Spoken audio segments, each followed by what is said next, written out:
Do you know how unbelievably hard it is to do what Xenoblade Chronicles managed to pull off? To have 3 games, JRPG 100 plus hour epics mind you, that all follow each other's stories, all matter to each other, all take place in separate worlds with largely different casts of characters, and to make them flow and work together to create a cohesive cross-game narrative that feels rewarding for players that have played all the games, but also new player friendly, where they can jump on in with any title and not be lost, and to have the game make complete sense and be fulfilling. That is a hard achievement to do. Other series have done sequels before, where you can play them and still pretty much get it, but I tend to find you always lose a little something if you haven't played the others. And sure, the final class reveal of Xenoblade 2 or the 2 worlds will land harder for you if you played the others, but you don't need them for the game to work as a complete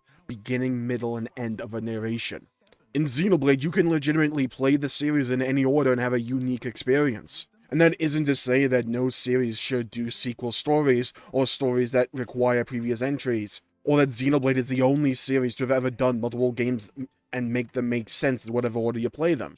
But what I'm saying is that Xenoblade does a stellar job of doing just that. And I think it's worth analyzing how Xenoblade has managed to pull this off. How each of these games can look, feel, and play so differently to one another, but at the end of the day, still be Xenoblade, and unmistakably so at that. Xenoblade Chronicles 1 takes place in a world situated upon 2 warring titans, the Bionis representing organic life, and the Mechonis representing machine life. And it is upon these 2 behemoths that the entire story of Xenoblade 1 plays out. Xenoblade Chronicles 2 takes place in the world of Allrest, where giant titans swim around in a sea of clouds, as the last remaining bastions of life slowly die and fall beneath the clouds. It is within this world that the entire story of Xenoblade 2 plays out. Xenoblade Chronicles 3 takes place in the world of Ionios, a vast world where 2 warring factions battle it out in perpetuity, where life is an endless cycle of conflict amidst a backdrop of locations and mashups from Xenoblade 1 and 2,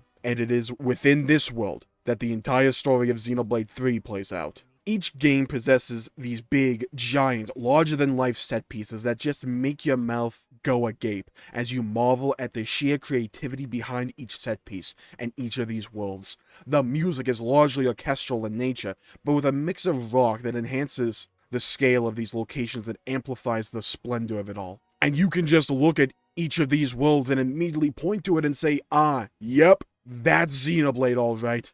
And yeah, the worlds are amazing to look at, but that's not how Xenoblade makes each game feel like Xenoblade. Sure, they all look the part, but to get that feeling, that innate sense of familiarity, we must dig a little bit deeper beneath the visual surface of this series to find the true recipe of the Xenoblade world-building formula. Because to me, it all comes down to the writing, and not just the plot points of it all, but how each game is written, how they choose to do pacing, character introduction, development, and execution. The way they write these games is what makes them feel like Xenoblade to me. Because Monolith understands their writing strengths. They understand how they can most effectively draw the player in and make them care about these large and unique worlds that they've crafted, because it is through the characters that they achieve this. They draw you in and they hook you in with the characters, because funnily enough, despite the giant sprawling set pieces that just, I'll be honest with you, I've never seen set pieces like this before, and despite that, I'd argue the games aren't even a setting-driven story. They are all character-driven stories. And as shocking as that may be, and how simple of a reason that may appear, whenever I ask myself, why do I love these games so much? Why do I love these stories so much? I always find myself coming back to the characters. And sure, some people can point to a perfect works as the blueprint. And for those who don't know, that's some Xenogears stuff, which I haven't really experienced myself, so I won't talk about it here. But I'll leave a link in the description to the Xenosaga Wiki if you want to learn more about it. From my preliminary perusal, it's an interesting rabbit hole to fall down. But what Xenoblade as a series manages to do is crack the code of creating compelling characters. But to create compelling characters that all feel like Xenoblade characters. And how do they manage to do that? How do they create characters that draw you in and make you care about everything? How do they create characters that have a good sense of brevity and lightheartedness if the moment calls for it? while also being able to play on your emotions should the mood strike them. Think of this. Think of the stories of Melia, Shulk and Fiora, Rhine and Shala, Agiel and the Makeda, Rex and Pyra and Mithra, Rex and Nia, Zeke and Pandoria, Tora and Poppy, Jin and Laura, Mithra and Malos, Mithra and Poppy, Akos, Patroka, Mikhail, Amalthus, Noah and Mio, Uni and Tyon, Lance and Urine, Senna and Shania, N and M, Ethel and Kamaravi, and circling back to Xenoblade 2, Jin and Malos, and many more. All I had to do was say the characters' names, and you probably thought of their own stories on some matter. When you think of one character, you automatically start to think of someone else, because these characters are so closely related to one another in terms of their story and their development. Because in a world that is as large as the world that is created in each of these games, it is the cast of characters that ground it, that bring the emotion and meaning into it, and it is the characters themselves that guide you through the narrative and tell you these meaningful stories. If you were to look up the definition of Xenoblade Chronicles in a dictionary, you would probably find the characters. Because in Xenoblade, these characters are never just by themselves with a disconnected story. They almost always are developed, grown, or thrive by just being a part of someone else's narrative. Take the prison scene from Chapter 5. Just in that little section, we are either at any time showcasing the changing emotional state or actively developing the characters of Noah and M, or Noah and N, or Senna and Shania, or showcasing the personality of Manana as she tries to lift everyone's spirits up with food. We see everyone's determination in trying to escape. We see Monica and Gondor arguing about pragmatism and duty to rescue Ouroboros and the city, while expanding on and showcasing the relationship between those two characters. We see who we think is Mio at the time, but is actually M, sitting there in contentment with what is to come, but also realizing that she wishes she had more time with her Noah. So once it's revealed to be M all along, that entire scene gets recontextualized. And mind you, all that development, all those stories, all that advancement takes place within just a 19-minute section before the Eclipse bit, when everything pops off. Now granted, this is one of the best scenes in the entire franchise, but I can point to practically any scene in Xenoblade 1, 2, and 3, and state how it's doing multi-purposed and multifaceted character development, or showcasing more of a character's personality than we had seen before. The Mechona's hand section from Xenoblade 1, after we fall from the sword, is a great example of this. Any of the game's endings or introductions, the Battle of Colony 9 in Xenoblade 1 at the very start, all of Chapter 3 in Xenoblade 2 with Vandam and Araya and Mithra, Fain Lenorn's funeral in Xenoblade 2, showcasing Rex having to deal with death again, while Nia and Mithra talk about how they feel about Rex and the differences in how Pyra and Mithra want to interact with him. Like I said, I can point to essentially every scene from this franchise and tell you how each scene develops or showcases other aspects of multiple different characters. There is no wasted time in Xenoblade. It's 100 hours, roughly, of pure character development, where any character development that they do affects and develops multiple characters, and by doing so, you end up really caring for these casts because they show you the emotions, they show you what these characters are thinking, how they are feeling. They show you everything and pace it out largely in a satisfying way that ends up making each scene feel impactful, whether it is through animations or great voice acting.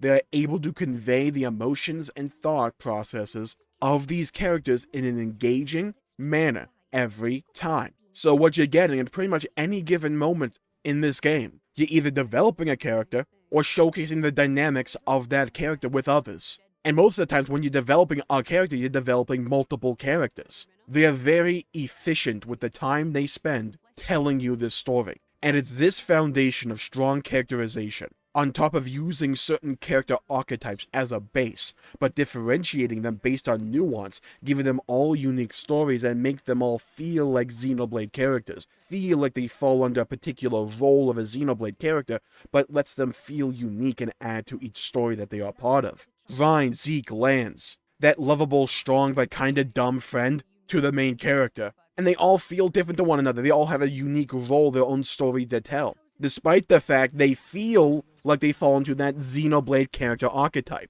So they feel like a Xenoblade character, but they're all unique to one another.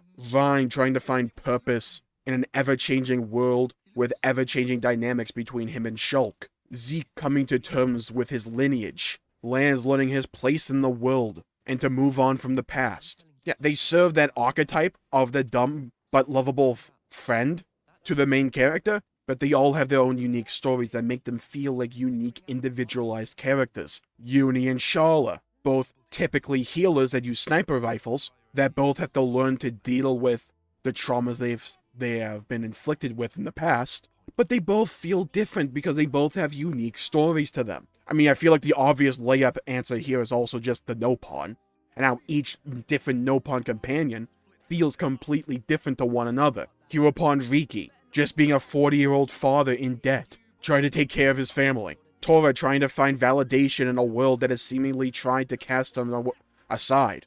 Riki containing his chadness so it doesn't envelop the entire world. Banana just trying to eat and create good food, which is honestly a vibe. They all feel different to one another, but they all feel like they fit under that Xenoblade character archetype, but they're unique to their own series, their own game, and that is the formula that draws you into each Xenoblade game. Because when they introduce a new character, that more often than not, that character is related to someone else, and you've probably already had a little bit of their development, so you go in to that character's arc caring about them already. Think of Ethel from Xenoblade 3. She gets introduced. Okay, why should we care about her? Oh, Noah, Uni, and Lance grew up idolizing her. She saved them from an Agnes attack years ago. Oh, that's really cool. Zeke with the Indol bit. Why should we care about him? Well, he was comedic relief up to this point in a few scenes, and has funny interactions and dynamics with the other characters. Okay, that's pretty cool. Oh, he's also related to one of the main factions in this game with Indol. Oh, okay, that's multi-purposed. Oh, now we're going to Tantal. Oh, look, Zeke's story is here again. The Machina from Xenoblade 1. Oh, look, Dixon knows all of them. They all are on friendly terms with Dixon. Does that make Dixon sus? Or does that let us trust the Machina? Oh, look, they're also all related in some way to Agiel. Their stories are connected. Do you see how they interweave these characters' stories to make you care about them, to give you perspective on them as you meet them? So you automatically have some ground or some base, some foundation to work off of? Because Xenoblade Chronicles' strength, in my opinion, is the characters, and they have a really solid formula. Not only to develop these characters, but to introduce them, and to make you care about them. This is one of the series where I can honestly say, I don't have a character that I hate. I just don't. I like all of these characters. Like, my least favorite Xenoblade character is still a character that I would say at the end of the day that I like. How many series can I really say that for? Like, honestly, end of the day, how many series? I can't think of one. So I'm going to call the video there for the day. Thank you all for tuning in. My pleasure making the video. If you enjoyed it, please leave a comment down below with your favorite aspect of the writing in Xenoblade Chronicles, or your favorite scene in Xenoblade Chronicles. I'd love to hear your thoughts and hear your opinions. And when you're down there below, please leave a like and subscribe. It really helps the channel out and helps support future content, and I greatly appreciate it. And click the bell to be notified when I upload in the future. Stay safe out there, everybody. Have a great day, and I'll see you all next time. Bye-bye, everybody.